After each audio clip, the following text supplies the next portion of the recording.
তো KKR versus CSK, ভাই এই ম্যাচটা আমরা সবাই ভেবেছিলাম যে একটা হাড্ডাহাড্ডি ম্যাচ হবে, মানে প্রচুর লড়াইয়ের একটা ম্যাচ হবে, যে জিতবে তাকে লড়াই করে জিততে হবে। বাট সিএসকে এই ম্যাচটা ইজিলি 7 উইকেটে জিতে যায়। 7 উইকেটে জেতার মেন কারণ হলো কি জানেন? 7 মানে ভাই থালা ফর এ রিজন। তো সিএসকে ভাই এই ম্যাচটা তো হোম গ্রাউন্ডে তো জিতবেই, তাও তো 7 উইকেটে জিতে নিল। সো থালা ফর এ রিজন আরও একবার প্রুভ হয়ে গেল। কিন্তু কথা কি ক্লিয়ার না ভেজাল আছে? আজকের ম্যাচের পর কেকেআর এর ড্রেসিং রুমের অবস্থা ভাই Gebertirim lan sizi. Ağzını sikinin ilk kadar. Sen oynadın tokunu amına koyup.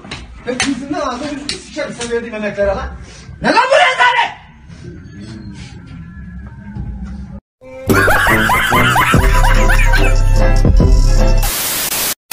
এর কারণ হলো ভাই কেকেআর এর স্লো ব্যাটিং। ভাই আজকে কেকেআর খুবই স্লো ব্যাটিং করেছে, যদিও ভাই স্যার জাদেজা ভাই স্যার জাদেজার বোলিং স্পেলটা ছিল ভাই বিশাল টাইট একটা বোলিং স্পেল ছিল, বিশেষ করে ভাই এক ওভারে যখন 2টা উইকেট নিল তারপরে তো ভাই কেকেআর এর মোটামুটি ব্যাটিং ভেঙে গেছে।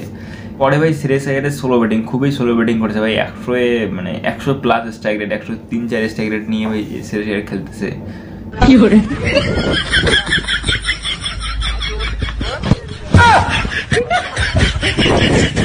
ভাই কেকেআর এই ম্যাচটা হারছে, ঠিক আছে। কেকেআর এর ফ্যান্সরা বা কেকেআর এর টিম যতটা দুঃখিত নয় তার থেকে বেশি দুঃখিত ভাই মুম্বাই ইন্ডিয়ান্স আর আরসিবির ফ্যান। গজব বেইজ্জতি है।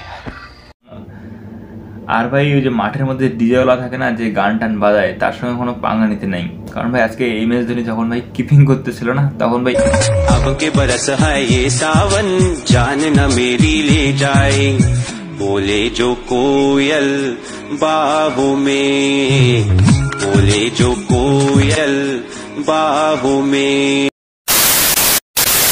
সিএসকে যখন ম্যাচটা দিতে যাবে তখন সেই মুহূর্তে উইকেট পড়ে যায় এবং এমএস ধোনি ব্যাটিং করতে নামে। ভাই তখন তো ভাই যে ক্রাউডের অবস্থা ছিল মাঠের মধ্যে, আন্দ্রে রাসেল তো ভাই তার কান এরকম করে চিপে ধরছিল, এতটা ভাই ক্রাউড এমএস ধোনির। ভাই তাহলে अब के बरस है ये सावन जान न मेरी ले जाए बोले जो कोयल बाहों में बोले जो कोयल बाहों में।